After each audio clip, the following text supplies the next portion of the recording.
मतलब अगर आप ये सोच रहे हैं कि 1 महीने लास्ट का हम पढ़ के एक बार पढ़ लिया हमने सीधा वन लाइनर कहीं से उठा लिया और उससे हमारा एग्ज़ाम बन जाएगा, वो नहीं। आपने जब तक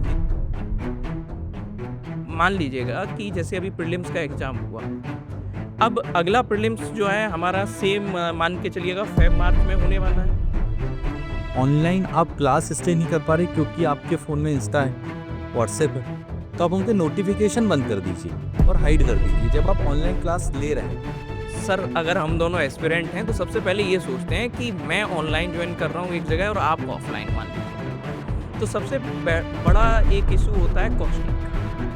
अगर बच्चे को एमपी ज्योग्राफी चालू करना है, क्योंकि एमपी की सबसे बड़ी खूबसूरती है कि इस सब्जेक्ट को कहीं से भी चालू किया जा सकता है। 17 को दिखू तो मैंने इतना पढ़ा, 18 को क्या हुआ कि आप आ गए कि चलो सौरभ सर घूम के आते हैं। हाँ, अपन दिन भर घूमे तो 18 तारीख को उसमें वो लाइन खींची हुई कि आज तो कुछ भी नहीं पढ़ा। ओवररेटेड जगह कोई एमपी की। ओवररेटेड जगह को एमपी की, सर रहने दीजिए, बुरा लग जाए। नमस्कार दोस्तों, सबसे पहले तो आप सभी का बहुत-बहुत स्वागत है एमपीपीएससी स्टडी आईक्यू प्लेटफॉर्म पर। मेरा नाम है रजत शर्मा और मेरे साथ हैं आज सौरभ सर। तो हम दोनों ही लोग आपको लगातार बाईटी सेशंस पर भी पढ़ाते हैं। इसके साथ-साथ पेड क्लास में भी आप लोग बहुत सारे लोग एनरोल्ड हैं जो हमारे बैचेज में, वो लोग भी पढ़ते हैं। मेरा जो पर्सनल एक्सपीरियंस है कि ऑनलाइन एजुकेशन के साथ-साथ ऑफ़लाइन एजुकेशन में भी मैंने लंबा अनुभव रखा है और आप लोग लगातार पिछले 8 से 10 वर्षों से मुझसे कनेक्ट हैं। इकोनॉमी के माध्यम से आप लोग मुझे जानते हैं, अलग-अलग रूप में, चाहे आप इंडियन इकोनॉमी का हो या करंट से रिलेटेड इकोनॉमी के डेटा हों, मैं आपको प्री और मेंस के लेवल पर गाइड करता हूँ। तो सबसे पहले सौरभ सर आपका बहुत-बहुत स्वागत है। तो एक एस्पिरेंट्स के नज़रिए से हम जानना चाहेंगे कि सर आपकी जर्नी कैसी रही एक एजुकेटर के तौर पर? सर अगर देखते हैं तो किसी भी एजुकेटर की जर्नी प्रिपरेशन मोड से स्टार्ट होती है कि जब उसने प्रिपरेशन करना चालू किया था, और प्रिपरेशन में ही हमें पता चलता है कि हमें किस दिशा में जाना है, क्या करना है। तो अभी पिछले 10 सालों से 2016 के एंड से मैं एमपीजी के इंग्लिश मीडियम में फाउंडेशन बैचेस में पढ़ा रहा हूँ, और इसमें हम लोग बेसिकली कवर करते हैं एमपी की हिस्ट्री, एमपी की ज्योग्राफी, एमपी की इकोनॉमी, एमपी क्वालिटी। क्योंकि मैक्सिमम लोगों को जब मैं बोलता हूँ मैं मध्य प्रदेश पढ़ाता हूँ तो बोलते हैं ये कौन सा सब्जेक्ट। नहीं सर, आपके लेक्चर्स बाकायदा उनका मतलब बहुत अच्छी कमांड है सर आपकी एमपीजीके के ऊपर। जो व्यक्ति एमपीपीएससी प्रिपरेशन नहीं करता उन्हें पता ही नहीं एमपी विषय भी होता है। तो एमपी विषय में एमपी की हिस्ट्री, ज्योग्राफी, पॉलिटी, ऐसे इंडियन सब्जेक्ट्स हम लोग पढ़ते हैं, अलग अलग विषय के, सब कुछ कवर होता है। जी, जी। सर मैं ये बात जानना चाहता हूँ कि एक एस्पिरेंट के नज़रिए से, और हम भी पहले एस्पिरेंट रहे हैं तो हम भी बार-बार एग्ज़ाम्स को देखते थे और हर बार एनालिसिस करते थे। तो अभी जो हाल ही में प्रीलिम्स का एग्ज़ाम हुआ है, इससे एक अभ्यर्थी के नाते आप क्या सीख सकते हैं? और आगे जो एग्ज़ाम देने वाले हैं, उनके लिए क्या चीज़ ऐसी हो सकती है जिसमें वो सुधार कर सकते हैं? सर अभी जो प्रीलिम्स का एग्ज़ाम हुआ उसमें एक बहुत ही बड़ा ड्रास्टिक चेंज देखा कि फैक्चुअल कंटेंट से ज़्यादा पीएससी कहीं ना कहीं एनालिटिकल कंटेंट की तरफ भी जा रहा है। और बच्चों में एक वो था कि सर करंट 5-5 साल पुराना आया, और मैं ऐसा मानता हूँ कि हाँ, इन क्वेश्चंस का कोई रेलेवेंस नहीं था। जो करंट 2016 का पूछा, 2017 का पूछा, लेकिन एमपीपीएससी हमेशा एक अप्रोच या कोई भी कॉम्पिटिटिव अप्रोच रखता है कि टेम्परामेंट चेक हो जाए बच्चों का कि प्रेशर झेल पा रहा है। यस। और यहाँ पर भी अगर आप देखोगे इस बार भी कम से कम 70 से 75 क्वेश्चन ऐसे थे जो इजी थे। तो वो 20 से 25 क्वेश्चन जो टफ उन्होंने बनाए, बच्चा उसमें उलझ गया। अगर वो खुद को शांत रखता तो वो आराम से 70 टच कर देता, 72 टच कर देता। मतलब सर आप ये कहना चाह रहे हैं कि जो बच्चा अपने आप में परसिस्टेंस रखता है या लगातार एक मेहनत की प्रक्रिया से जुड़ा होता है, वो शायद एग्ज़ाम के प्रेशर को झेल पा रहा था। बिल्कुल सर। इसमें बहुत इम्पोर्टेंट रोल होता है सर फाउंडेशन बैच का, क्योंकि वो बच्चा ज़्यादा बिखरा जिसने सिर्फ प्रीलिम्स पढ़ा था, वो बच्चा ज़्यादा बिखरा जिसने से एमसीक्यू लगा के गया था। उस बच्चे ने खुद को इस बार प्रीलिम्स से संभाल लिया जिसने प्री प्लस मेंस एक बेहतर ढंग से इंटीग्रेटेड वे में पढ़ा था। इसलिए हम लोग बोलते हैं कि फाउंडेशन बहुत होना ज़रूरी है, और एक स्ट्रॉन्ग फाउंडेशन कहीं ना कहीं आपको एग्ज़ाम के किसी भी स्टेप पे एक बैक करती है। नहीं, जैसे सौरभ सर ने बिल्कुल सही कहा कि अभी तक एमपीपीएससी के बारे में एक मिथक बना हुआ था कि भाई आप 1 महीने लास्ट का पढ़ लो, प्री आपका क्वालीफाई हो जाएगा। अब वैसा एग्ज़ाम नहीं रहा है कि आप 1 महीने पढ़ लोगे, 15 दिन पढ़ लोगे, प्री तो हवा में लेते थे सर यहाँ के लोग। वो जो है तैयारी करना ही नहीं चाह रहे थे, उन्हें तो ऐसा लग रहा था कि एमपीपीएससी का मतलब ये है कि प्री तो कोई इसमें है ही नहीं, बाकी आप मेंस के नोट्स ले लो, उससे हमारा काम हो जाएगा और सिलेक्शन हो जाएगा। अब ऐसा आसान नहीं रहा है गेम। क्या सर मैं सही कह रहा हूँ इस बात पे? बिल्कुल सर। अब गेम ये हो गया है कि आप प्री और मेंस आपको इंटीग्रेटेड पढ़ना पड़ेगा। जैसे अगर मैं एग्जांपल दूं आप लोग कि जैसे रीऑर्गेनाइजेशन ऑफ मध्य प्रदेश आया। जी। अब रीऑर्गेनाइजेशन ऑफ मध्य प्रदेश में पहले बच्चा पढ़ लेता था कि ठीक है किस ईयर में कौन कौन से जिले बने, लेकिन अब वो अंदर ही अंदर घुसता चले आ रहा है कि सेंट्रल प्रोविंसेस एंड बरार कब बना, हाँ। इसका ईयर पूछ रहा है। अभी अभी ईआर का पेपर हुआ कुछ समय पहले एमपीपीएससी ने, उसमें भी इस क्वेश्चन को पूछा। अगर हम इकोनॉमी की बात करें, एमपी इकोनॉमी भी पहले सिंपल सा बच्चे पढ़ लेते थे एग्रीकल्चर और इंडस्ट्री, अब तो पूछता है फाइनेंशियल इंक्लूजन इन एमपी। हाँ। तो मध्य प्रदेश ग्रामीण बैंक अपने आप प्रीलिम्स का क्वेश्चन है, लेकिन वो अगर किसी ने मेन से फाइनेंशियल इंक्लूजन पढ़ा है सही तो बात है उसको कर सर। पाएगा सर। हाँ। जैसा कि इस बार एग्जाम में प्रश्न भी आया था आपको कि वित्तीय समावेशन जो सूचकांक है आरबीआई जारी करता है और फाइनेंशियल इंक्लूजन इंडेक्स, इन्होंने 2025 का डेटा नहीं पूछा जिसमें जो है रैंक थी, मतलब जो इंडिया ने टोटल जो अचीव किया था स्कोर वो 67 था। उन्होंने 2024 का डेटा पूछ लिया। मतलब अगर आप ये सोच रहे हैं कि एक महीने लास्ट का हम पढ़ के एक बार पढ़ लिया हमने, सीधा वन लाइनर कहीं से उठा लिया और उससे हमारा एग्जाम बन जाएगा, वो नहीं। आपने जब तक वित्तीय समावेशन सही से नहीं पढ़ा होगा या आपने सरकार के द्वारा क्या प्रयास किए जा रहे हैं अगर उस चीज़ को नहीं समझा होगा, तब तक ये मत समझिएगा कि आप एग्ज़ाम क्वालीफाई कर जाएँगे।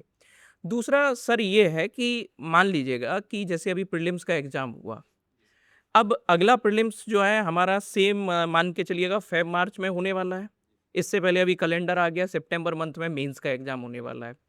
तो क्या हमारे यहाँ एस्पिरेंट्स में एक बिखराव देखने को मिलता है तैयारी में कि प्री की अलग करते हैं, जैसे अभी बहुत सारे बच्चे अपने साथ कनेक्ट थे, लगातार मैराथन सेशंस में पढ़ रहे थे, दूसरे सेशंस में वो प्री की पढ़ रहे थे। अब मेंस की वो अलग से, कुछ लोग जो जिनको लग रहा है वही जो क्वालीफाई कर पा रहे हैं वही पढ़ेंगे। तो क्या मतलब प्री मेंस दोनों एक साथ लेके चलना चाहिए या केवल प्री अलग करें, मेंस अलग करें या दूसरा चीज़ कुछ करें? सर एक बहुत ड्रास्टिक हम डेटा ही देखते हैं कि अभी प्री के मैराथन में ही ले रहा था, आप जी, जी। 150-200 बच्चा वॉचिंग में चलता था यूट्यूब पे, जी। लगातार जुड़ा रहता था और 2-3 में 30-30 हज़ार व्यू, 40-40 हज़ार व्यू। लेकिन अभी मेंस की आंसर राइटिंग स्टार्ट करवाई, उसमें हम लोग वॉचिंग देखते हैं किस तरीके से, कभी 10 बच्चा आ रहा है, कभी 20 बच्चा आ रहा है, कभी 30 बच्चा। और ये उस चीज़ को दिखाता है कि बच्चे ने प्री पढ़ा, छोड़ दिया, अब वो 2-4 महीने जिसका प्री नहीं निकला अभी वो रो रहा होगा बैठ के, अभी हाँ। दुःख मना रहा होगा, और कोई दुःख नहीं मना रहा, अभी घूम फिर रहा है वो, कि मेरा तो निकल नहीं रहा, मेरे दोस्त का निकल रहा है, तो मैं क्यों इतना लोड लूँ, मैं अब अगले साल जब प्री आएगा तब पढ़ाई करूँ। लेकिन वो पिछड़ता जा रहा है अगले वो एग्ज़ाम के इसी लिए। कंडीशन में जाएगा सर। और मेनली एक बच्चा वैसा है कि अगर उसका प्री रुका भी है तो भी उसने बोला कि यार सितंबर तक मैं मेंस पढ़ लेता हूँ, और ये बच्चों को लगता है जब मैं उसको समझाता हूँ तो वो समझता भी है, लेकिन 2 घंटे बाद वो थोड़ा सा इधर उधर घूमता है, फिर वो उसी कंडीशन में पहुंच जाता है। तो सर मुझे ऐसा लगता है कि एक इंटीग्रेटेड तैयारी बहुत ज़्यादा ज़रूरी है। और अभी मैं फिर से इस पॉडकास्ट के माध्यम से बच्चों से कहना चाहूँगा कि जिसका भी प्री का पेपर बिगड़ा, जिसे ऐसा लगता है कि मुझे भविष्य में तैयारी करनी है, मुझे सेलेक्ट होना है, मुझे 2-3 साल देना है इस एग्ज़ाम को, उन्हें मेंस पढ़ना चाहिए बेहतर ढंग से अभी सितंबर-अक्टूबर तक, और फिर प्रीलिम्स में चले आना चाहिए, और सब मेंस पढ़ लो तो प्री वैसे ही रेडी हो जाता है। और यहीं से एक क्वेश्चन मेरे मन में भी आया सर आपके जी, ये। कि जब बच्चा पढ़ता है तो बच्चे के सामने बहुत बड़ा ये रहता है इसका करंट अफेयर कहाँ हाँ। से करे, कितना करे। जैसे आपकी इकोनॉमी ने तो हिला रखा है ही बच्चों को, है ना? तो ये जो करंट अफेयर है, इसके एक सटीक सोर्स क्या होना चाहिए बच्चों को, डेली करंट अफेयर कहाँ से करे, और एक करंट का पूरा डेटा, क्या नोट्स बनाना ज़रूरी है करंट अफेयर का? सर ये बहुत अच्छा प्रश्न आपने पूछा है क्योंकि करंट का इस बार जो है वेटेज थोड़ा-सा हमारे एग्ज़ाम में बढ़ा है। तो सबसे पहली बात कि अगर आप डेली फ़ोकस कर सकते हैं तो डेली कोई एक न्यूज़पेपर आप हिंदी या इंग्लिश का उठा लीजिएगा, या आप पढ़ नहीं सकते हैं तो हमारा बाईटी चैनल ओपन कर लीजिएगा, वहाँ पे डेली करंट अफ़ेयर की क्लास होती है। इसके साथ एक मंथली आप कोई मैगज़ीन पकड़ लीजिएगा सर। और सबसे अच्छी बात ये है कि अगर आप स्टडी आईक्यू के साथ कनेक्ट हैं ऑनलाइन या ऑफलाइन फॉर्म में, तो हम लोग बाकायदा डेली के साथ साथ मंथली करंट अफेयर भी अवेलेबल करवाते हैं। मैगजीन भी हम लोगों की है, वो बहुत अच्छा काम कर रही है, पीछे 40 लोगों की टीम बैठी हुई है, वो करंट अफेयर को काम करती है बाकायदा। और दूसरा time to time sir MP की जो वेबसाइट्स हैं, जैसे आप देखोगे कि पब्लिक रिलेशन डिपार्टमेंट की जो वेबसाइट है जनसंपर्क विभाग की, या आप इंस्टाग्राम चलाते होगे तो वहाँ से एमपी गवर्नमेंट के जो हैंडल्स हैं उनको टाइम टू टाइम देख सकते हैं सर आप। नीति आयोग का पेज। नीति आयोग का पेज है, पीआईबी है जैसे, तो वहाँ से आप क्या कर सकते हैं, हेल्प ले सकते हैं। सर इसमें एक और बात है कि हम लोग जब देखते हैं कि कई बच्चे ऑनलाइन बैचेस देते हैं, कुछ फैकल्टीज़ ऐसा मानती है कि ऑनलाइन बैच में उतनी अच्छी तैयारी नहीं होती, कुछ ऐसा मानते हैं कि नहीं ऑनलाइन से बेहतर तैयारी हो भी सकती है। सबका अलग अलग परसेप्शन है और सब आदरणीय है, सबका अपना अलग व्यू होता है। लेकिन मैं ऐसा मानता हूँ कि जो बच्चा अब नहीं आ सकता बड़े शहरों में, वो उतना खर्चा नहीं उठा सकता, तो अगर वो ऑनलाइन बैच लेता है तो ऑनलाइन बैच में क्या उसे टारगेटेड बैच लेना चाहिए या फाउंडेशन बैच लेना चाहिए? क्योंकि कई बच्चों को यही समझ नहीं आता कि वो स्पेशल प्रीलिम्स बैच ले, मेंस की टेस्ट जी। सीरीज का बैच ले या फाउंडेशन बैच ले। आपके हिसाब से अगर आप और मैं अपने आप को एस्पिरेंट मान ले अभी और हमें बैच लेना, हमारे पास 4-5 हज़ार रुपये ही है, हम कौन सा बैच लेना प्रेफर करें? सर, अगर हम दोनों एस्पिरेंट हैं, तो सबसे पहले ये सोचते हैं कि मैं ऑनलाइन जॉइन कर रहा हूँ एक जगह और आप ऑफलाइन मान लीजिएगा। जी। तो सबसे बड़ा एक इशू होता है कॉस्टिंग का कि और आपने कहा सर कि हमें पैसा है, हमारे पास में बजट कम, तो ऑफलाइन की फ़ीस स्वाभाविक बात है क्योंकि वहाँ पे जो बेसिक इंफ्रास्ट्रक्चर है उसका खर्च होगा, टीचर आपको पढ़ा रहा है, तो ऑफलाइन की आपको फ़ीस ज़्यादा देनी पड़ेगी, मुझे फ़ीस देनी पड़ेगी कम। दूसरी बात ये है कि मान लीजिएगा कि आप मान लो इंदौर में रह रहे हैं तो आपके लिए बेहतर है ये बात कि ऑफलाइन पर आप आ सकते हैं। अगर मान लीजिएगा आप इंदौर के बाहर रहते हैं कहीं पर, जैसे मान लो मैं बालाघाट से बिलॉन्ग करता हूँ सर, या मैं झाबुआ से बिलॉन्ग करता हूँ, तो क्या मेरे लिए इतना पॉसिबल है कि मैं वहाँ से आके पहले रूम लूँ यहाँ पर इंदौर में आकर के, या इसके साथ-साथ जो है दूसरे खर्च को उठाऊँ? दूसरा सर सबसे इम्पोर्टेंट बात ये है कि ऑनलाइन में आपको आने-जाने का समय बर्बाद नहीं होता। टीचर से डायरेक्ट आप कनेक्ट होते हैं, और दूसरी बात ये भी है कि आपने जो पढ़ा है उसके रिकॉर्डेड सेशन भी देख पाते हैं साथ-साथ में। इसके अलावा हमारा यहाँ पर जूम सेशन भी होते हैं सर। हम लोगों ने नया इनिशिएटिव शुरू किया है कि जूम सेशंस में डायरेक्ट कनेक्टिविटी होती है बच्चे के साथ में कि वो सीधा वन टू वन टीचर के साथ में क्या हो सकता है, कनेक्ट हो सकता है। तो मेरा पर्सनल चॉइस तो ये रहेगा कि मैं कम समय में, कम रिसोर्स में बेहतर अगर मुझे तैयारी मिल रही है और एक बड़ी टीम मिल रही है अगर मुझे, तो मैं सर ऑनलाइन की तरफ जाना चाहूँगा। और सर इसमें फाउंडेशन या टारगेट बैच? फाउंडेशन या टारगेट, तो सबसे मेन चीज़ ये है सर कि मैंने इस बार का पेपर देख के मैं एनालाइज़ कर पा रहा हूँ कि टारगेट बैच अगर मैं लेता प्रीलिम्स का जो क्रैश कोर्स या दूसरे किसी इंस्टीट्यूशन से भी या यहाँ से भी, तो उसमें वही सिलेक्टेड मुझे जो टॉपिक लिखा है उतना ही पढ़ा दिया जाता। अब इस बार का एग्ज़ाम का जो नेचर रहा है उससे ये समझ में आया है कि भैया आपको मेंस भी पढ़ना पड़ेगा, और आप प्री भले ही अगर क्वालीफाई भी कर लोगे, तुक्के वाला भी काम खत्म हो गया नेगेटिव मार्किंग की वजह से। तो आप भले ही तुक्के का सोच रहे हैं, तो मेंस में लिखोगे नहीं तब तक सिलेक्शन नहीं होगा हमारा। तो मैं तो चाहूँगा कि सर मैं दोनों चीज़ें एक साथ जो है तैयार करूँ। Foundation batch. फाउंडेशन बैच की तरफ मैं जाना चाहूँगा। सर जैसे फाउंडेशन बैच की बात करते हैं तो मैं भी कुछ चीज़ें इसमें ऐड ऑन करना चाहूँगा कि जब हम फाउंडेशन बैच लेते हैं तो कई बच्चे बोलते हैं कि ऑनलाइन हमारी प्रिपरेशन अच्छे से नहीं हो पा रही। तो उन बच्चों के लिए कि ऑनलाइन आप क्लास इसलिए नहीं कर पा रहे क्योंकि आपके फ़ोन में इंस्टा है, व्हाट्सएप है, तो आप उनके नोटिफिकेशन बंद कर दीजिए और हाइड कर दीजिए जब आप ऑनलाइन क्लास ले रहे हैं। और इसमें 2 चीज़ें हो सकती है कि एक तो आप लाइव क्लास देख लीजिए या तो आप रिकॉर्डेड क्लास देख लीजिए, क्योंकि हर बच्चे का आईक्यू लेवल अलग होता है, हर बच्चे का सीखने का तरीका अलग होता है। जैसे अब मुझे ऐसा लगता है कि यार मेरा कंप्यूटर बहुत अच्छा है तो मैं कंप्यूटर वाले सर ने पढ़ा दिया, मैं 2x पे देख लेता हूँ बाद में। लेकिन मुझे ऐसा लगता है कि इकोनॉमी नहीं समझ में आ रही, तो इकोनॉमी आराम से सर के साथ क्लास में धीरे-धीरे समझता हूँ। तो ये हमेशा किसी भी चीज़ में आप ये नहीं कर सकते कि आप एक मोनोटोनस वे में चला लें कि मैं एक ही जैसा करूँ। जी। कुछ क्लासेस आपको रिकॉर्डेड भी देख सकते हो, कुछ आप साथ में भी लाइव देख सकते हो, और मज़ा तब है जब आपके सारे नोटिफिकेशंस बंद हो। और दूसरा मज़ा ये है कि उस क्लास के साथ आप वन लाइनर नोट्स जो बनाते हो, आप फैक्चुअल कंटेंट लिख लो और उसका जो बेसिक कंसेप्ट है वो लिख लो, ताकि आपके नोट्स ही बन जाए। वो शॉर्ट नोट्स बनाने का जो टाइम वेस्ट होता है सर, हाँ सर। वो थोड़ा-सा हाँ। खत्म हो जाए। कई सारे लोग ये भी है कि क्लास के बाद फिर से जो है नए नोट्स बनाते हैं, तो नोट्स के बाद नए नोट्स बनाना बंद कर दो सबसे पहली बात तो। एक सिंगल सोर्स नोट्स बनाओ सबसे पहली बात तो, आपको जो सर ने क्लास में पढ़ाया, उसके साथ आपको जो रेफ़रेंस बुक दी गई है, उसको सामने रखो, कुछ एक्स्ट्रा लग रहा है उसी नोट्स में आप क्या कर दो, ऐड ऑन कर दो। दूसरा, सर ने ये बहुत अच्छी बात कही कि हमारे जो डिस्ट्रैक्शंस हैं, ख़ास तौर पे एक मोबाइल फ़ोन जो आज के समय में सबसे बड़ा डिस्ट्रैक्शन है आपके लिए, कि दिन भर आपने एक रील शुरू किया तो वो फिर कब 3-4 घंटे निकल जाते हैं सर, पता नहीं चलता है। तो ये बंद करके रखो, या एक काम ये भी कर सकते हो कि आप टैब वगैरह से पढ़ते हैं, तो सर उसमें विदाउट सिम वाला टैब का यूज़ करो, वाईफ़ाई से जो है पढ़ाई कर लो। या घर में भी आप क्या करो कि दूसरे का हॉटस्पॉट ऑन करके ऐसे पढ़ाई कर लो कि अगर आपके बीच में फ़ोन ज़्यादा आते हैं। ये तरीके हैं जिनको, और दूसरा सर कि एस्पिरेंट को लाइव क्लास ही ज़्यादा लेना चाहिए। उससे क्या होता है कि अगर आप 2x पे देख रहे हो बहुत सारी चीज़ें, आपको पूरी सभी चीज़ें जो चीज़ सर ने कहा कि अच्छा है आपको उसको देखिएगा आप 2x पे, कोई दिक्कत नहीं है। लेकिन लाइव में ये रहेगा कि आप टीचर्स के साथ में आप कनेक्ट फ़ील कर पाते हैं। आपका जैसे मान लो ऑन टाइम सेम टाइम कोई डाउट आया तो आप लाइव में पूछ पाओगे तुरंत। वहीं रिकॉर्डेड में आपको पता नहीं वो डाउट जब दोबारा से सेशन होगा तब तक याद रहेगा कि नहीं रहेगा आपको। और टीचर्स तब तक दूसरे टॉपिक पर बढ़ चुका होता है। ये बात भी हमें देखने को मिलती है। सर आपकी फाउंडेशन कोर्स में एमपी को लेकर के क्या स्ट्रेटजी रहती है सर? सर फाउंडेशन कोर्स में एमपी को लेके सबसे मेन स्ट्रैटेजी रहती है कि हम इंटीग्रेटेड हैं पढ़ते। जी, जैसे मैं ट्राइब्स पढ़ा रहा हूँ, जी। जैसे ट्राइब्स दूसरे लोग पढ़ाते हैं तो सिंपल सा ट्राइब्स रटवा रही है, और मैं उनसे कहता हूँ कि जब हम जैसे गोंड ट्राइब पढ़ रहे हैं या भील ट्राइब पढ़ रहे हैं तो मैं पहले में उसका कल्चर लिखाने से पहले क्वेश्चन लिखवा देता हूँ कि justify Bhil as the one of the most colourful tribal group of Madhya Pradesh, जी। कि इसके कल्चर के ऊपर एक नोट लिखना है। और फिर हम जब उन सारे आंसर्स को एक बेहतर ढंग से लिखते हैं तो उसमें प्री भी तैयार हो जाता है, क्योंकि उसमें भगोरिया वगैरह जितने भी डायमेंशन से सब कवर हो जाते हैं। तो प्री प्लस मेंस अप्रोच से चलने में ज़्यादा मज़ा आता है। और एमपी जीके में बच्चा सबसे बड़ी गलती करता है, वन लाइनर फैक्ट की किताब उठाता है, जी। उसको रटना चालू कर।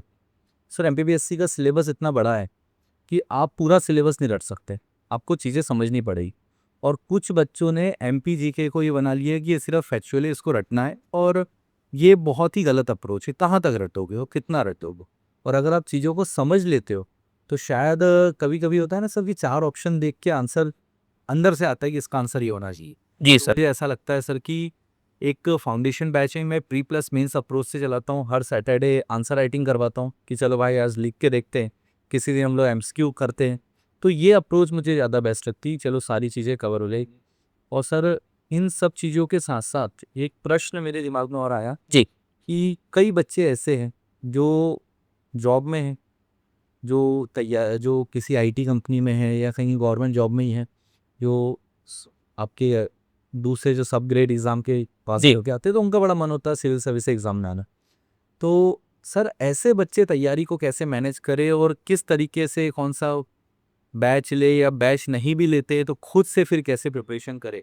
तो उनके लिए सर थोड़ा सा टाइम टेबल। जी, जैसा कि सर ने कहा कि ऐसे प्रोफ़ेशनल्स जो ऑलरेडी किसी जॉब में हैं, या तो गवर्नमेंट या प्राइवेट सेक्टर में, उन लोगों के लिए क्या बेहतर एक रणनीति हो सकती है और हमारी टीम कैसे सपोर्ट करती है?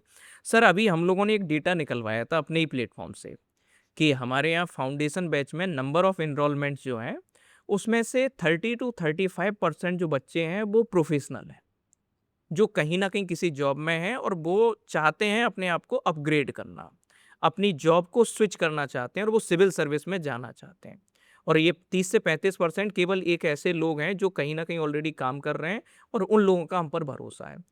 तो ये सबसे अच्छी बात है हमारे साथ में कि जो लोग ऑलरेडी मैच्योर हैं, उन लोगों को हम पर ट्रस्ट है। उन्हें पता है कि ये प्लेटफ़ॉर्म हमारे लिए सबसे बेहतर है और ये प्लेटफ़ॉर्म हमें जो है हमारी जर्नी को आगे बढ़ाने में मदद कर सकता है।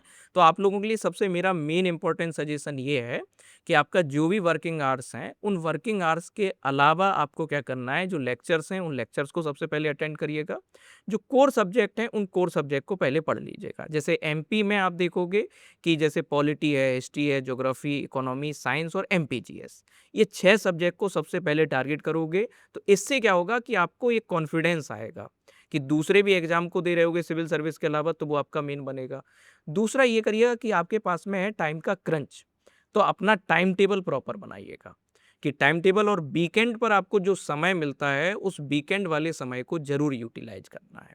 अगर आप टाइम पे नोट्स नहीं बना पा रहे हैं, तो स्टडी आईक्यू आपके लिए क्रक्स अवेलेबल करवाता है कि हमारे जो टीचर जैसे मान लीजिएगा सौरभ सर ने एमपी जो भी पढ़ाया और उसमें मान लीजिए फिजिकल डिवीजन ऑफ एमपी पढ़ाया, तो सर ने बढ़िया डिटेल में पढ़ाया, टीम पीछे बैकएंड पे बैठी हुई है, उसने क्रक्स बना दिया है, हैंड रिटन क्रक्स हैं, उनको आप क्या कर लीजिएगा, डाउनलोड कर लीजिएगा, उसको एक बार जल्दी से देख लीजिएगा।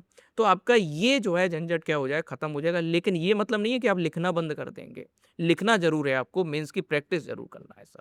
ये रणनीति अपनाई जा सकती है। सर एक मेरा प्रश्न भी ये है कि एमपी को लेके बड़ी दुविधा रहती है और आपने बड़ा अच्छा अनुभव है एमपी पढ़ाने के मामले में, तो आप क्लास में कौन से टॉपिक से शुरुआत करते हैं सबसे पहले और किस तरीके से एमपी को एक साइंटिफिक अप्रोच में कनेक्ट करके पढ़ाते हैं सर? और ख़ास तौर पे हमारे फाउंडेशन कोर्स में? जी सर। सर इसमें 2 चीज़ें, पहले मैं इस आंसर के ऊपर आने से पहले एक चीज़ क्लियर करूँगा कि एक सबसे पहले बच्चा जो भी क्लास में आता है, वो सबसे बड़ी गलती ये करता है कि उसके थॉट में पहला सा ये प्रिजम्पशन है कि हमें कहाँ से पढ़ना है, क्या पढ़ना है, पता नहीं वो कहाँ से पूछ के आ रहा है, किससे पूछ के आ रहा है, और उसके अलग ही थॉट प्रोसेस चलते हैं। तो उस थॉट प्रोसेस को मैं पहले ख़त्म करने की कोशिश करता हूँ, भाई इस चीज़ को हटाओ पहले। कि तुम क्या अजम्पशन करके आ रहे हो। और कभी भी क्लास जब चालू होती है तो मैं बोलता हूँ स्क्रैच से, बिल्कुल ज़ीरो से, मान लो हमें कुछ नहीं आता, हाँ। यहाँ से जब आप पढ़ना चालू करते हो तो आपकी ग्रास्पिंग पावर बहुत ज़्यादा होती है, क्योंकि जब आप कुछ समझ लेते हैं ना कि मुझे थोड़ा सा आता है, तो फिर हम वो चीज़ें इग्नोर कर देते हैं हाँ। एक तो। लेकिन जब हम सोचते हैं कि हमें कुछ नहीं आता, तो वहाँ से अब चीज़ें उठाते हैं। और एमपीपीएससी एस्पिरेंट्स के साथ साथ सबसे बड़ी समस्या ये होती है कि कंटेंट बहुत सारा उठा लेते हैं मार्केट से। जिसने जो बोला एमपी की उतनी किताबें खरीद ली। और पब्लिकेशंस के नाम तो नहीं लूंगा, लेकिन बहुत सारे पब्लिकेशन हाउसेस की अब 3-4 पब्लिकेशन। अब एमपी जी के साथ एम्बिग्यूटी ये है कि हर किताब में अलग ईयर्स है, अलग फैक्चुअल डेटा है।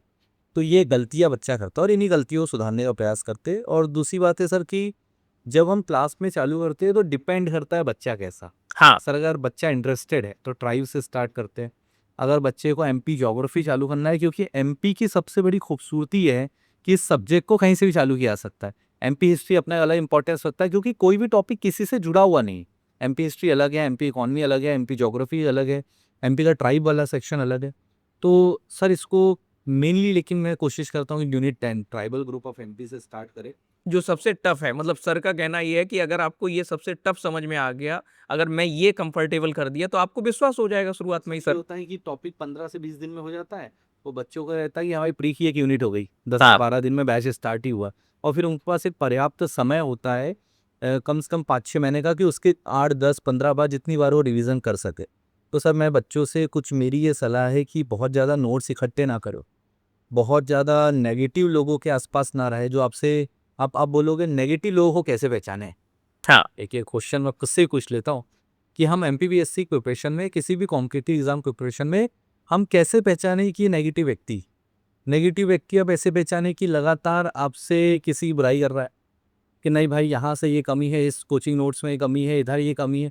मतलब वो हर चीज़ में कमियां निकालेगा, क्योंकि सब परफेक्ट कहीं कुछ नहीं हो सकता। जी। तो थोड़ी बहुत कमी एस्पिरेंट्स को खुद दूर करना पड़ता है।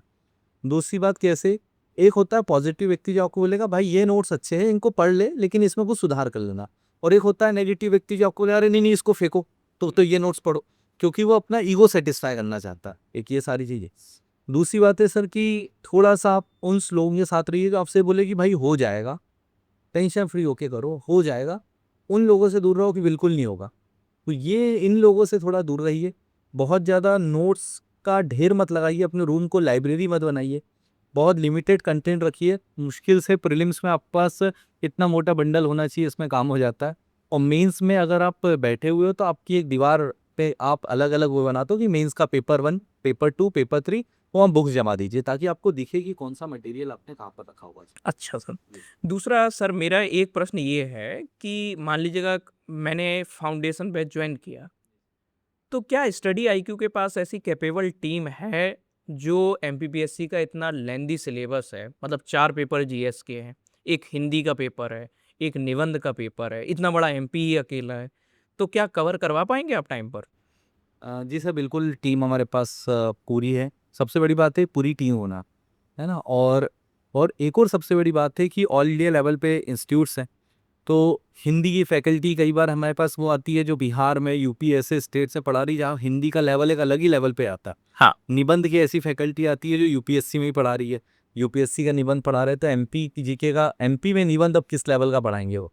और सर इकॉनमी में आप पूरा कवर करवा ही देते हो टाइम पे। मैं एमपी जीके मैक्सिमम 300-300 घंटे लेते हैं लोग मार्केट में, मुश्किल से 140 घंटे में पूरा प्री प्लस मेंस कंप्लीट करवा देता हूँ एमपी का।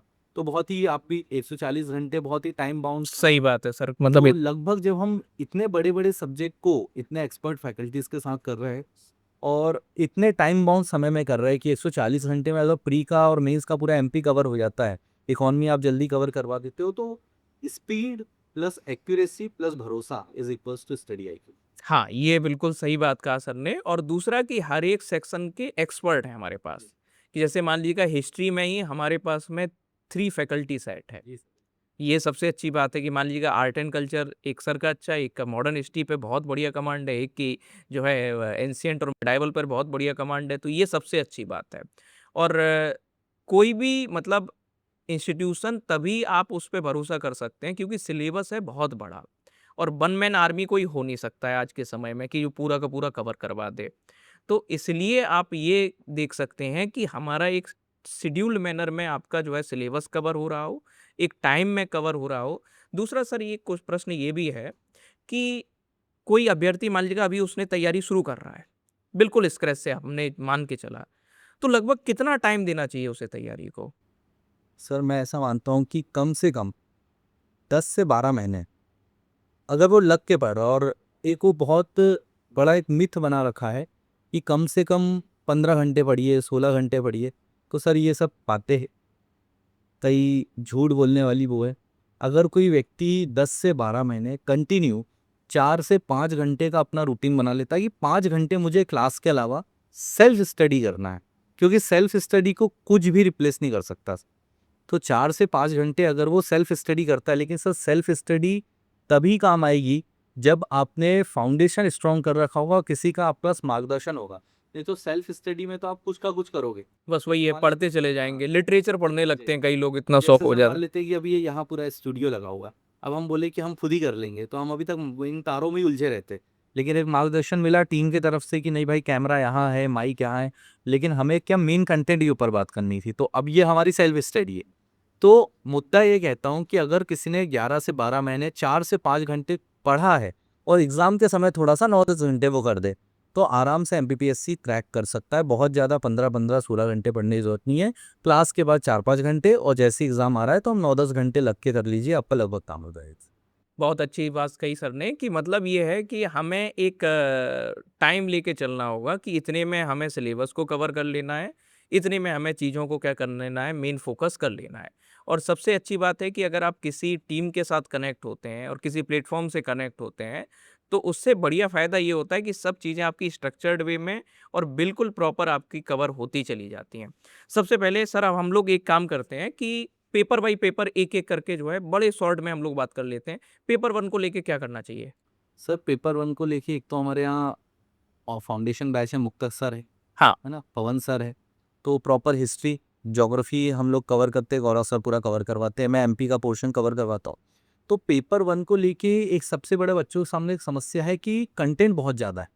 हिस्ट्री भी है, ज्योग्राफी भी है, एमपी भी है, डिज़ास्टर मैनेजमेंट भी नहीं, है, और आर्ट एंड टेक कल्चर। भी है, हाँ। और आर्ट एंड कल्चर भी है। तो पेपर 1 के साथ ये है सर कि बहुत जितना बच्चा उसको छोटा रखे, और पेपर 1 में जो छोटी यूनिट्स है, जैसे अगर मैं आज पेपर 1 उठाऊँगा तो सबसे पहले करूँगा कि यार एमपी ज्योग्राफी बहुत जल्दी होती है, हाँ, इंडियन ज्योग्राफी बहुत जल्दी होती है, जीपीएस, जीआईएस वाली वाली यूनिट प तो बहुत हम जल्दी। इसको पूरा कवर कर ले। और इसके साथ-साथ सर एक बहुत ही अच्छी चीज़ होती है कि मैं डेली 20 मिनट का टाइमर लगा के आंसर राइटिंग कर लूँ, जो मैंने दिन भर चीज़ें पढ़ी है। तो पेपर 1 लगभग 15 दिन का टारगेट बना के अगर पढ़ो तो 15 से 18 दिन में पेपर 1 हम लोग कंप्लीट कवर कर सकते हैं। क्लास नोट्स और कुछ बेसिक किताबें हैं।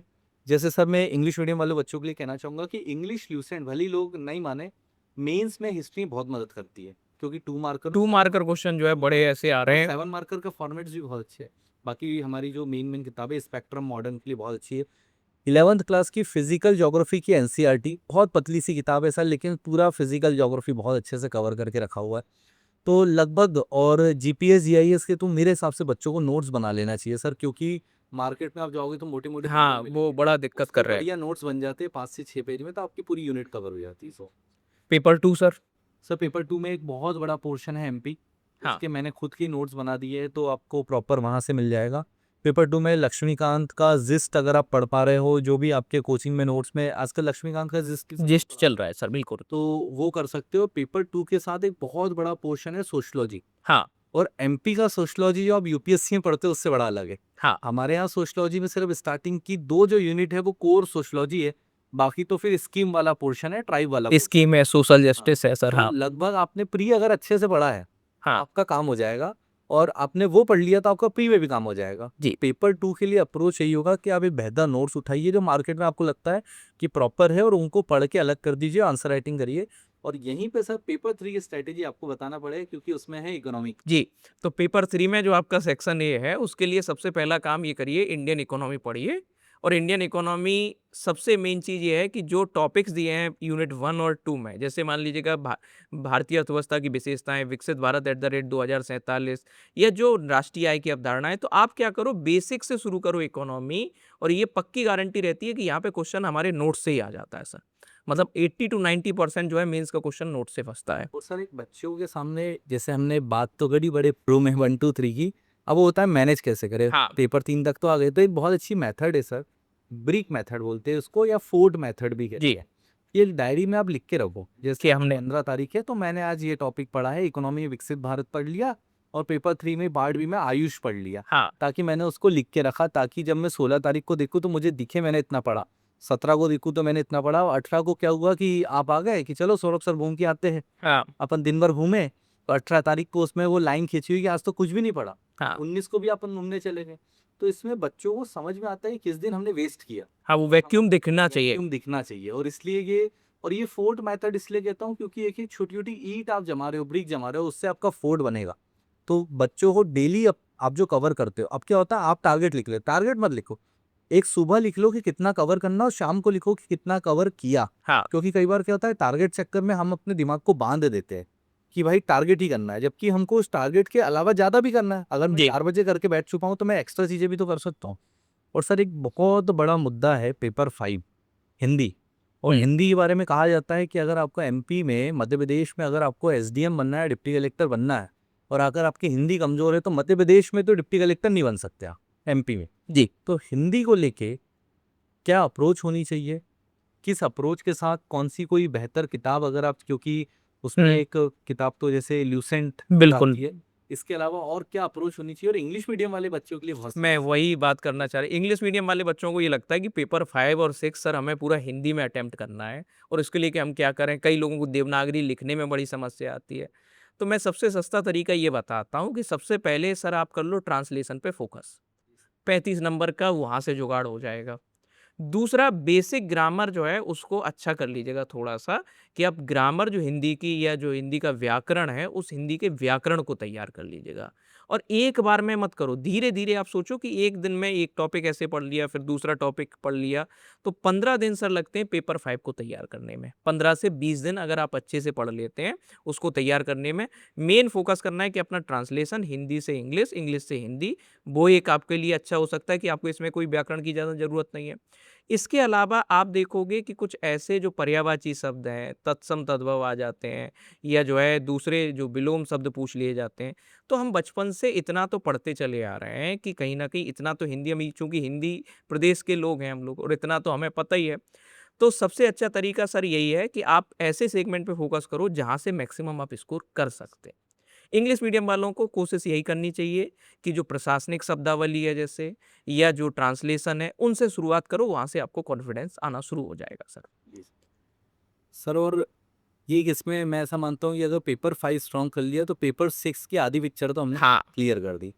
और पेपर 5 में एक बहुत बड़ा बच्चों में मिथ बना हुआ है कि बड़ी बड़ी किताबें पढ़ना। और मैं फिर कहता हूँ कि आप जबरदस्ती का ये एक हवा बना हुआ है कि बड़ी किताबें, ल्यूसेंट से पर्यायवाची, विलोम, लोकोक्ति, मुहावरे, तत्सम तद्भव पिछले 15 सालों में एक सिंगल वर्ड बाहर नहीं गया। हाँ, तो आप रटने वाला काम उससे कर सकते हैं, और निबंध की तो प्रैक्टिस अपने आप फिर उसमें हो ही जाती है, क्योंकि वर्तनी आपकी पकड़ में आ गई। सर एक इकॉनमी के नोट्स कैसे बनाएं, अगर मुझे मान लीजिए कि मुझे मेंस देना है, ये वाला मैं मानता हूँ कि 7 सितंबर से मेंस है, तो मेरा 9 तारीख को इकोनॉमी का पेपर होगा, पेपर 3 का। जी। तो अगर मैं खुद के लिए प्रिपरेशन करना चाह रहा हूँ, जैसे मैं एक एस्पिरेंट, तो इकोनॉमी के नोट्स में किस तरीके से शॉर्ट नोट बनाऊँ, शॉर्ट नोट्स में क्या कीवर्ड्स होने चाहिए, मतलब आप फ्लोचार्ट डायग्राम प्रेफर करोगे या कीवर्ड्स प्रेफर करोगे, और मेंस की फॉर्मेटिंग कैसी होनी चाहिए इकोनॉमी, ताकि मैं ज़्यादा से ज़्यादा मार्क्स ला सकूँ। जी, जैसे मान लीजिएगा सर, आपने कहा मैं यूनिट 2 का एक टॉपिक है जैसे मौद्रिक नीति, तो कोई भी टॉपिक हो इकोनॉमी में सर, सबसे पहले डायमेंशन निकालो कि मैं अगर एग्जामिनर होता, मैं परीक्षक होता, तो मैं क्या प्रश्न पूछता। तो मैं पूछूंगा सबसे पहले मौद्रिक नीति क्या होती है, मौद्रिक नीति के उद्देश्य क्या होते हैं, ऑब्जेक्टिव क्या होते हैं, इसके प्रकार क्या होते हैं, इसके अलग अलग उपकरण क्या होते हैं, और इसका उपयोगिता क्या है। तो अगर आपने सबसे पहले कोई भी टॉपिक अपने सामने लिखो, उसके डायमेंशन निकालो। अब क्या करो कि आप बिल्कुल जितना सिंपल बना सकते हो या जितना छोटा कर सकते हो, उस टॉपिक को छोटा कर लो। जैसे मुझसे पूछा जाए मौद्रिक नीति क्या है, तो मैं कहूँगा कि आरबीआई या केंद्रीय बैंक की वह नीति जिसके द्वारा अर्थव्यवस्था में तरलता को नियंत्रित किया जाता है। अब मान लो 2 मार्कर सर पूछ लिया जाए, मैं एक लाइन में इतना लिख के आ जाऊँगा, मेरा काम हो जाएगा। तो सबसे पहले कोशिश ये करो, कोई भी टॉपिक है, इकोनॉमी में टर्मिनोलॉजी मेन है, कि अगर आपने टर्मिनोलॉजी को पकड़ लिया तो उससे आपका आधा सिलेबस हो गया कवर। और वही टर्मिनोलॉजी को आप सही तरीके से यूज कर लोगे मेंस में, आप औरों से बेहतर क्या करोगे, परफॉर्म करोगे। जैसे मान लीजिए वित्तीय समावेशन आपका टॉपिक है, तो वित्तीय समावेशन आपको क्या है कीवर्ड पता होना चाहिए कि वित्तीय समावेशन का मतलब होता है इंक्लूजन, का मतलब होता है जोड़ना। तो समाज के वंचित वर्ग को प्रचलित वित्तीय व्यवस्था से जोड़ना ही वित्तीय समावेशन कहलाता है।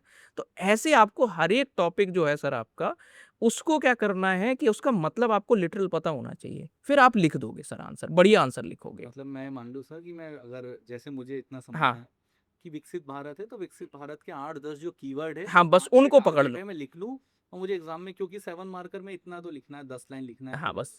तो उससे आपको जैसे मान लीजिए विकसित भारत है सर, तो सबसे मेन समझ में आ गया कि 2022 में स्वतंत्रता के 75वें वर्ष पे हमने 25 साल का आगे का टारगेट बना लिया है कि हम 100 साल जब हमारी आज़ादी के होंगे, हम विकसित हो जाएँगे। तो खुद से ही सोचिएगा ना कि सिर्फ़ विकसित भारत में हम चाहते क्या हैं सर? तो जैसे अभी इस साल नारी शक्ति बिल जी। लोकसभा वाला आया और नारी शक्ति कहीं ना कहीं सिविल सर्विसेज में अब दिखाई दे रही है। तो एक बहुत बड़ा वर्ग है जो अभी हाउसवाइफ्स हैं, लेकिन वो प्रिपरेशन भी करना चाह रही है कि भाई हमारे जो सपने पीछे छूट गए तो हमें अपने सपने पूरे करना है। अब हमारे पास वो समय है थोड़ा बहुत, तो अगर कोई महिला है जो अपने घर की जिम्मेदारियां भी उठा रही है, हाउसवाइफ की तरह काम कर रही है, तो वो किस तरीके से अपनी प्रिपरेशन कर सकती है? क्या उन्हें फाउंडेशन बैच की तरफ जाना चाहिए या ऑनलाइन एजुकेशन उनके लिए कैसा रहेगा और किस तरीके से वो टाइम मैनेज करे, क्योंकि सुबह उठना है, जी, नाश्ता जी, बनाना जी। है सबका, तो आप बताइए। जी, बिल्कुल, ये बात बिल्कुल सही कही कि हाउसवाइफ्स जो हैं हमारे यहाँ, या मान लीजिएगा ऐसी कोई बच्ची है जो सुदूर गाँव देहात में रहती है, उनके पास दोहरी ज़िम्मेदारी होती है कि एक घर का किचन सँभालना है सर, और दूसरा जो है खुद के करियर को भी आगे बढ़ाना चाहती हैं। तो आपके लिए ये सबसे बढ़िया माध्यम हो सकता है कि आपको घर से बाहर भी नहीं जाना है, तो एक तो घर से परमिशन लेने की भी बहुत ज़्यादा ज़रूरत नहीं है, और आपने जो छोटी-छोटी सेविंग की होती है ना, उतने में सर हमारा फाउंडेशन कोर्स आ जाता है। कि छोटी जो सेविंग्स होती हैं, और मतलब महिलाएँ बचत के मामले में सबसे आगे होती हैं, कि हम इकोनॉमी में ये पढ़ाते हैं, किसी भी इकोनॉमी में महिलाओं का बड़ा योगदान होता है। मंदी के समय महिलाओं की बचत ही अर्थव्यवस्था को जो है बचा के रखती है। तो आप अपने फ्यूचर को, अपनी जो सेविंग्स हैं, उन सेविंग्स के से क्या कर सकते हैं, कहीं न कहीं ये इन्वेस्टमेंट समझिएगा। आपका समय का इन्वेस्टमेंट है, आपकी मेहनत का इन्वेस्टमेंट है। बस आपको क्या करना है कि थोड़ा-सा जो है अपने आप को डेडिकेटेड कर देना है। पारिवारिक ज़िम्मेदारी के साथ-साथ आप समाज और राज्य की ज़िम्मेदारी सँभालने के बिल्कुल लायक हैं, और इस देश को भी अब पूरा आपकी ताकत पर भरोसा हो गया है।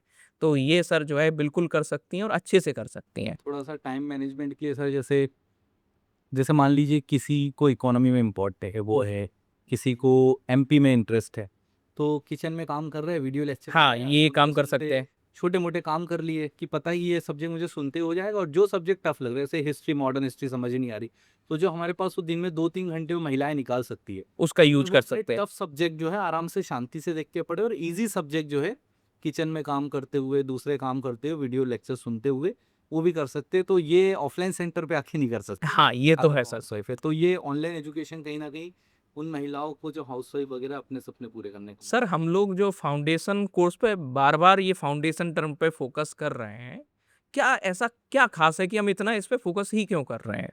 सर, क्योंकि फाउंडेशन मतलब, अगर जैसे आपने कहा कि शब्दों का मतलब पता होना चाहिए। हाँ, फाउंडेशन मतलब नींव, और अगर नींव स्ट्रांग है तो फिर तो लगभग सारा काम हो जाएगा। क्योंकि जब हम टारगेट बैच की बात करते हैं तो टारगेट बैच में सिर्फ जो है सीधा सीधा पढ़ते हैं। फाउंडेशन बैच में हर चीज़ का कंसेप्ट क्लियर होता। अगर जैसे कोई भी चीज़ हमने पढ़ी, तो आपने जैसे भी विकसित भारत बताया, तो हम सबसे पहले विकसित भारत का बैकग्राउंड क्या था, सही बात। इसके पहले भी हमने कुछ ऐसा लेके आए हैं क्या, वो सारी चीज़ों की बात करोगे। तो फाउंडेशन बैच में हम प्री प्लस मेंस और थोड़ा सा इंटरव्यू गाइडेंस अप्रोच भी रखते हैं। जी, तो लगभग सारी चीज़ें सर जो उसमें कवर होती है, तो बच्चे को लगभग ये रहता है कि यार मैंने वो चीज़ें समझी हैं। अब जैसे मान लीजिए कि एक क्वेश्चन आया था एमपीपीएससी में 2014 या 15 में, कि जो बांग्लादेश लिबरेशन वॉर हुआ था, हाँ, वो कौन से मंथ में हुआ था। हाँ, अब रट के आप इस क्वेश्चन कितना रट लोगे। सही बात है सर। जब हम लोगों ने एग्जाम दे रहे थे तो हमें भी ये याद आया था कि यार हमारे टीचर ने हमको फाउंडेशन बैच में पढ़ाया था, कि उस समय सैम मानिक शॉ ने बोला था कि अभी बारिश का समय चल रहा है, मैम अभी 2-3 महीने दीजिए हाँ, इंदिरा गांधी जी को, और फिर बारिश के 2-3 महीने बाद नवंबर दिसंबर ही आना है, हाँ, तो दिसंबर में हुआ। बिल्कुल। तो कहीं ना कहीं उस लॉजिक से ऑप्शन में दिख रहा था नवंबर दिसंबर, तो दिसंबर लगा दिया। तो ये फाउंडेशन का ये इंपॉर्टेंस होता है, कंसेप्ट क्लियर होते हैं ना, तो प्रीलिम्स में तुक्का मारने की भी टेक्निक्स आना चाहिए। तो कहीं ना कहीं वो तुक्का नहीं होता, वो इधर उधर के कंसेप्ट को जोड़ तोड़ के आप आंसर लगा सकते हो। तो फाउंडेशन का सर ये इंपॉर्टेंस है। जी, दूसरी बात है सर, फाउंडेशन की सिर्फ प्री करने से कुछ नहीं निकल सकता, ना सिर्फ प्री मेंस पढ़ने से निकल सकता है। तो फाउंडेशन में प्री मेंस और जो स्टेप बाय स्टेप ये सब होते हैं, सर छोटे छोटे कदम बढ़ाना आपको एक बड़ी मंजिल तक पहुंचा सकता है। तो फाउंडेशन कोर्स वही है कि छोटे छोटे कदम बढ़ा के आपको अपने शिखर तक ही बैच पहुंचाते हैं फाउंडेशन बैचेस। और ये कोई प्रमोशन नहीं है सर कि बच्चों का ये प्रमोशन हो रहा है फाउंडेशन बैच का। मैं आपको फिर कहूँगा कि ये एक सही मार्गदर्शन है, क्योंकि मैं पिछले 10-11 साल से इंदौर भौर को पढ़ा रहा हूँ। और बच्चों को जब कोई टारगेटेड बैच में बच्चा ऑफलाइन भी बैठता था, मैंने बोला तुमने गलती की, हाँ, आपको मेंस बैच नहीं लेना चाहिए था, तुमको फाउंडेशन पढ़ना चाहिए।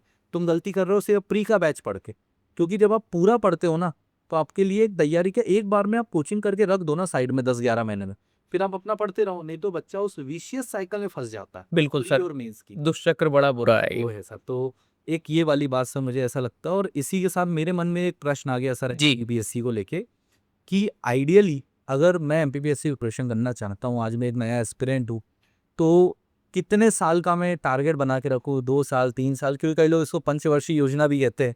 तो मैं कितने साल का टारगेट बना के हूँ कि नहीं इतने साल दूंगा फिर मुझे यहाँ से निकल जाना चाहिए? जी। तो सर सबसे मेन बात ये है कि जैसे मान लीजिएगा आपने तैयारी आज से शुरू किया है। तो आज से आपने शुरू किया है, कहीं पर भी या सेल्फ भी आप तैयारी कर रहे हैं, तो सर मान के चलो 12 से 14 महीने आपको सिलेबस कंप्लीट करने में लग जाएगा। और हमारा शायद कोर्स का भी यही है कि 12 से 14 महीने में हम कंप्लीट करवा देते हैं। मान लीजिएगा आपका 1.5 साल का समय, ये आपका जो है कि आपने तैयारी एक बार अच्छे से पूरा सिलेबस कंप्लीट कर लिया, एक बार रिवाइज़ भी कर दिया। फिर इसके बाद आप बैठेंगे एग्ज़ाम में, आपने पहला अटेम्प्ट दिया। मेरी तो शुभकामनाएँ है कि आपका पहला अटेम्प्ट में ही हो जाए। इन केस अगर नहीं होता है, तो फिर आपको क्या उसी साइकिल की तरफ जाना चाहिए? बिल्कुल, अभी क्योंकि आपने पहला अटेम्प्ट दिया है। और ज़रूरी नहीं कि पहले ही अटेम्प्ट में कई बार हो जाए, सचिन भी पहले मैच में जो है अच्छा परफ़ॉर्म नहीं कर पाए थे। तो कई बड़े प्लेयर होते हैं, ऐसा नहीं है कि आप बहुत जल्दी ही बहुत सक्सेस मिल जाए। तो आपको कम से कम 3 से 4 अटेम्प्ट तक जो है ज़रूर ट्राई करना चाहिए। उसके बाद आपका एक प्लान बी होना चाहिए, जिसको लेकर के आप क्या कर सकते हैं, कहीं न कहीं सोच सकते हैं कि अगर इन केस इधर हम मुझे सफलता नहीं मिल रही है, तो दूसरा कौन-सा ऐसा सेक्टर है या दूसरी कौन-सी ऐसी गवर्नमेंट जॉब है, जिसको हम बेहतर बना जिसमें अपना बेहतर करियर बना सकते हैं। इसके अलावा सर एक कुछ प्रश्न ये रहता है बहुत सारे एस्पिरेंट का कि मान लीजिएगा मैंने ये फाउंडेशन कोर्स में एनरोल कर दिया। आपने इतनी अच्छी बातें बताई और मैं आपसे जो है इंस्पायर हो गया कि मैंने एनरोल कर दिया। अब दूसरा बात ये है कि हर एक सब्जेक्ट की एक-एक रेफ़रेंस किताब चलती है। एमपी के लिए भी चलती है। आप पढ़ाओगे क्या उसके अलावा अलग से किताब हमें लेनी होंगी या अलग से जो है किसी और टीचर को भी देखना पड़ेगा या अलग से दूसरे टीचर की यूट्यूब की क्लासेस भी देखनी पड़ेगी। तो क्या मतलब या इसी कोर्स पे हम रिलाई कर सकते हैं? सर देखिए, मेरे सब्जेक्ट की पहले बात कर लेता हूँ। एमपी जीके का मार्केट में 100 किताबें हैं, जी। लेकिन सब प्रीलिम्स की है। मेंस की आप आज अगर इंग्लिश मीडियम की मार्केट में किताब ढूँढने आओगे तो मेंस का आपको कंटेंट नहीं मिलेगा। ये कंटेंट पूरा हम क्लास में लिखवा देते हैं सारी चीज़ें। और इंग्लिश में कंटेंट का आपको ही पता है, अभी भी एमपीपीएससी में एमपी जीके का नहीं है मेंस में। तो ये रिलायबिलिटी आपको यहीं से दिख रही।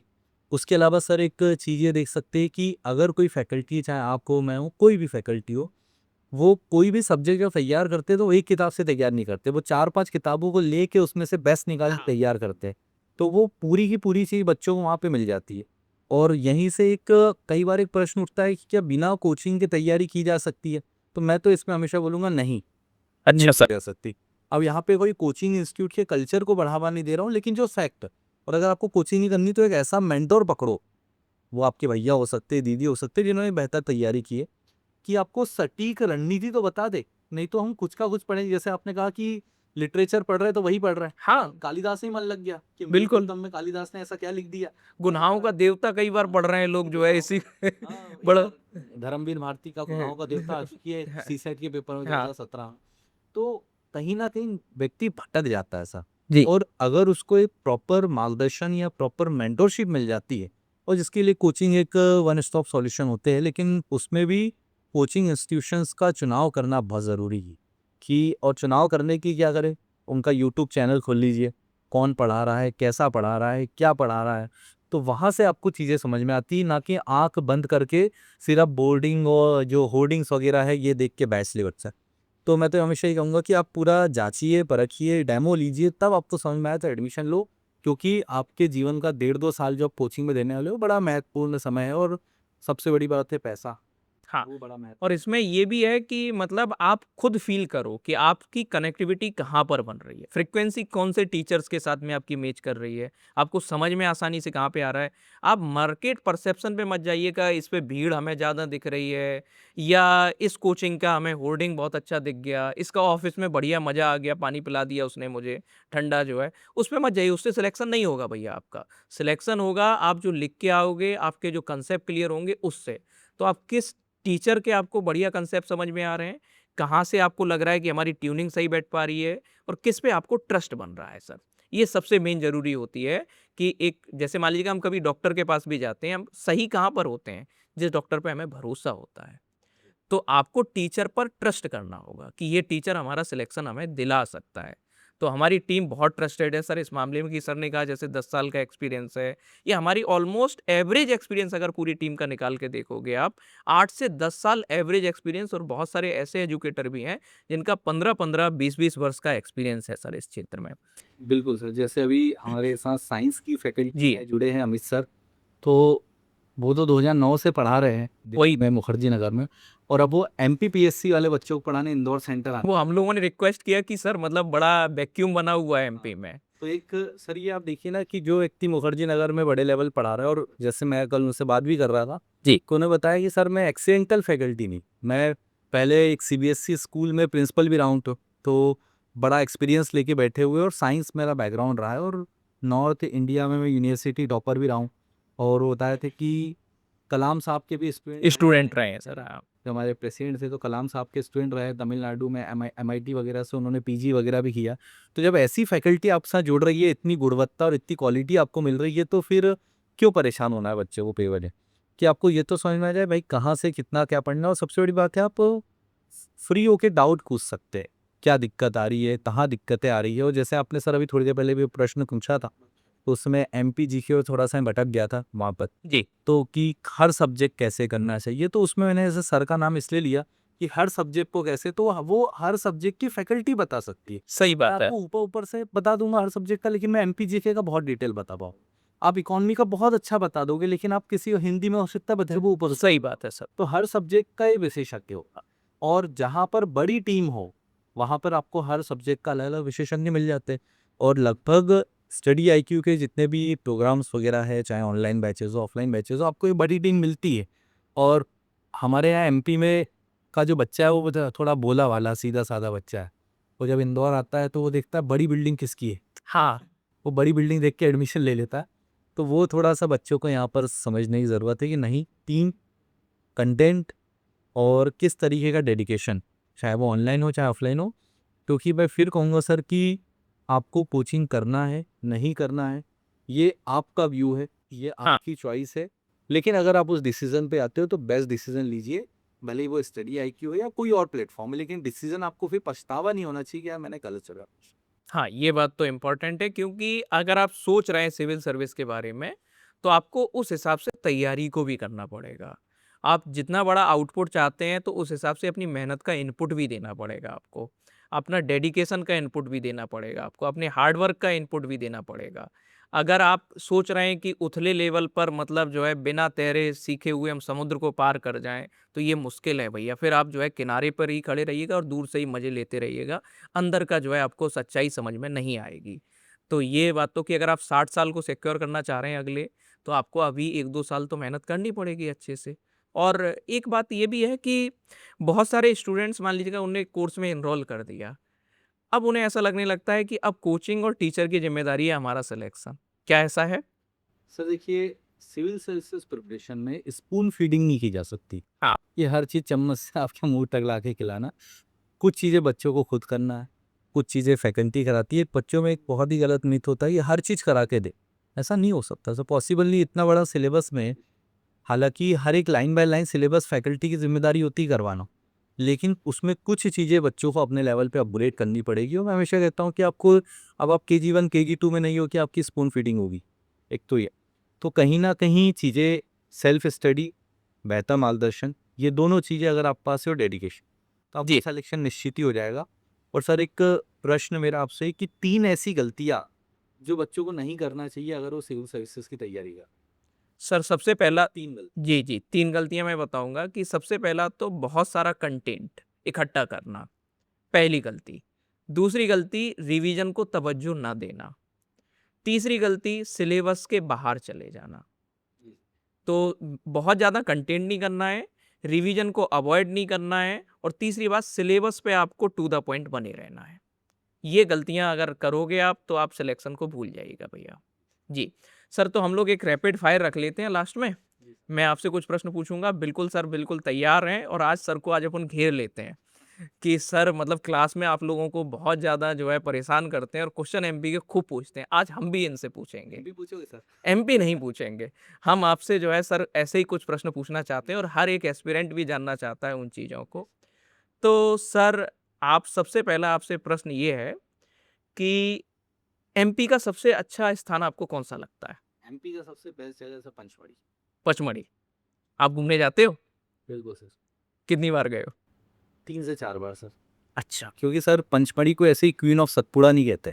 अगर हम पंचमढ़ी की बात करें तो पंचमढ़ी की डिस्कवरी ब्रिटिशर्स ने की थी, कैप्टन जेम्स फॉर्सिथ ने।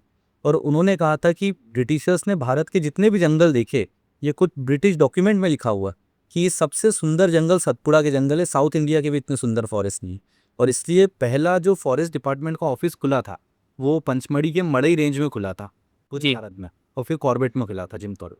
अच्छा, दूसरा सर प्रश्न ये है कि एमपी का कौन-सा ऐसा स्थल जिसे आप चाहते हैं नेशनल इम्पोर्टेंस मिलना चाहिए और?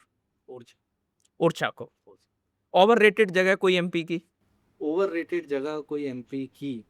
सर रहने दीजिए, बुरा लग जाए। नहीं, नहीं सर जानना चाहते हैं व्यूअर बिल्कुल। अरे नहीं सर, सब बढ़िया है। सब बढ़िया है, एमपी अच्छा। गजब है, एमपी गजब है सर। अच्छा एमपी गजब है। इसके अलावा सर एमपी में सबसे बढ़िया फ़ेवरेट फूड अगर कोई एक्सप्लोर करना चाहता हो? सर एक तो आपके ग्वालियर की बेड़ई, जी, सुबह के नाश्ते बहुत में बढ़िया है बेड़ई जो है आप आइए उसको जो है चटनी, सब्जी, आलू के साथ खाइए बड़ा मज़ा आ जाएगा। ग्वालियर की बेड़ई। और सर हमारे मंडला इंदौरी बालाघाट वाले क्षेत्र में पेज, जो गोंड ट्राइब बना के पीती, जी। तो सर सुबह के नाश्ते में पेज भी बड़ी बढ़िया चीज़ अच्छा। अगर एमपी को सर कोई अपना यादगार ट्रिप बनाना चाहता है, है। तो उसे कौन-कौन सी जगह ज़रूर घूमने जाना चाहिए? सर यादगार ट्रिप के लिए सबसे बेस्ट है ग्वालियर से चालू कर। ग्वालियर के होते हुए ग्वालियर हिस्टोरिकल साइट, खजुराहो के मंदिर देखे, वहीं से पन्ना नेशनल पार्क होते हुए भी जबलपुर पहुंचे। एमपी का मैप भी आपको तैयार हो जाएगा, नेशनल हाईवे भी क्लियर हो जाएँगे। वहीं से पन्ना पहुंचते हुए टाइगर्स को देखते हुए जबलपुर का भेड़ाघाट, भेड़ाघाट से होते हुए बांधवगढ़ नेशनल पार्क, वहीं से नीचे उतर के अमरकंटक, माँ नर्मदा का उद्गम, है ना। क्योंकि हम लोग कहते हैं कि गंगा में तो स्नान करना पड़ता है पवित्र होने के लिए, और माँ नर्मदा के दर्शन ही कर लो तो आप पवित्र हो जाओगे, शिव पुराण ऐसा साफ साफ कहता है। यही। तो माँ नर्मदा का उद्गम देख लीजिए। और माँ नर्मदा के बारे में बहुत कम लोग ऐसा जानते हैं कि धरती की सबसे पुरानी नदी, और ऐसा स्कंद पुराण में भी लिखा हुआ है कि जब सारी नदियाँ सूख जाएगी तो एक ही नदी बहेगी, वो है नर्मदा। तो ना नर्मदा का उद्गम देखिए अमरकंटक में, वहीं से नीचे आ जाइए तो फिर कान्हा नेशनल पार्क घूमिए, दक्षिण मध्य प्रदेश में जनजातियों को समझिए, आदिवासी संस्कृति देखिए, और घूमते घूमते पहुंच जाइए मालवा। जी। मालवा की दाल बाटी और दाल बाफले। और दाल वाफले खाते हुए पहुंच जाइए माँ बगलामुखी के दर्शन करते हुए आगर मालवा, और वापस से राजस्थान होते हुए दिल्ली आ जाइए। अच्छा सर, बिल्कुल, बहुत बढ़िया सर ने बताया और हम सर कंक्लूड करते हैं, बहुत सारी बातें कर चुके हैं एस्पिरेंट से। अगर आप कोई खास सजेशन देना चाहते हो एस्पिरेंट्स को तो वो ज़रूर बताएँ। हाँ, बिल्कुल सर, सजेशन यही है एस्पिरेंट को कि अब इसको अपन कंक्लूड ही करते हैं सबसे पहले। और ये सजेशन में सबसे बड़ी चीज़, ये चीज़ों को कब कंक्लूड करना है आपको पता होना चाहिए कि हाँ भाई अब समेटना आना चाहिए आपको। समेट दो, नहीं तो हाँ। रायता फैल जाएगा। हाँ। और पहली बात है सर, एक कंक्लूड करते समय कि हमेशा मैं बच्चों को फिर बोलूंगा, जो आपने ही बोला मैं ही बोलूंगा, बहुत लिमिटेड कंटेंट, शॉर्ट नोट्स बनाइए जहाँ ज़रूरी है, हर चीज़ के शॉर्ट नोट्स बनाना ज़रूरी नहीं। जी। पहली। दूसरी बात है सर कि एक बेहतर मेंटोर को ढूंढ लीजिए और उस पर भरोसा करिए आंख बंद कर, कि अगर आपको समझ में आता है ये गुरु है, मुझे बहुत बेहतर ढंग से बताएगा। और कोर्स लेने से पहले 10 बार पूछिए, जांचिए, परखिए, नहीं समझ में आ रहा ऑफलाइन सेंटर विजिट करिए, बात करिए सर हमें करना है नहीं करना है। यूट्यूब पे उस फैकल्टी को देखिए वो कैसा पढ़ा रहे, क्या पढ़ा रहे, तो आप एक बेहतर एक डिसीजन पे पहुंचोगे और कहीं ना कहीं आपका सिलेक्शन हो जाएगा। और मैं फिर बोलूँगा सर, एमपीपीएससी की प्रिपरेशन सेल्फ स्टडी वाली प्रिपरेशन है। आपकी कोई इसमें स्पून फीडिंग नहीं करवा सकता, आपको हाथ पकड़ के कोई आंसर राइटिंग नहीं करवा सकता। आपको खुद आंसर राइटिंग 20 मिनट घर पे करनी पड़ेगी, खुद डेली 150 एमसीक्यू सॉल्व करने पड़ेंगे, तो आपका सिलेक्शन निश्चित। जी, सर ने बहुत अच्छा बताया और मैं चूँकि इकोनॉमी पढ़ाता हूँ, तो मैं हमेशा ये कहता हूँ कि कॉस्ट बेनिफिट एनालिसिस करो। कोई भी काम कर रहे हो ज़िंदगी में, चाहे आपका पर्सनल लाइफ़ से हो या प्रोफ़ेशनल लाइफ़ से जुड़ा हुआ हो, कॉस्ट बेनिफिट एनालिसिस करना है। अगर आप एमपीपीएससी की तैयारी कर रहे हो, तो आप कोई भी कोर्स या कोई भी तरह का प्रोग्राम जॉइन करने से पहले उसका कॉस्ट बेनिफिट देखिएगा कि हम इसमें इतना समय इन्वेस्ट करेंगे, इतना पैसा इन्वेस्ट करेंगे, इसका हमें आउटपुट क्या मिलेगा? इससे हम मैक्सिमम क्या निकाल सकते हैं? तो मैक्सिमम बेनिफिट पे फ़ोकस करना है और अपनी तैयारी को सही डायरेक्शन में बढ़ाना है। हमारा मेन फ़ोकस ये कतई नहीं है कि आप हमारा ही प्रोग्राम जॉइन करिएगा, बस आप एक बार कंपेयर ज़रूर करिएगा कि अगर आप सिंसियर हैं अपनी तैयारी को लेकर के, तो हमारा सबसे पहला सजेशन ये होता है कि आप अपना फाउंडेशन मजबूत करिएगा और वो उसके लिए हमारा है फाउंडेशन कोर्स, उसको एक बार आप ज़रूर विज़िट कर सकते हैं सर। जी, बहुत-बहुत धन्यवाद आप सभी लोगों का और आज हमारे साथ थे सौरभ सर और मेरा नाम है रजत शर्मा, तो आप सभी का बहुत-बहुत स्वागत है एमपीपीएससी स्टडी आईक्यू में। Thank you.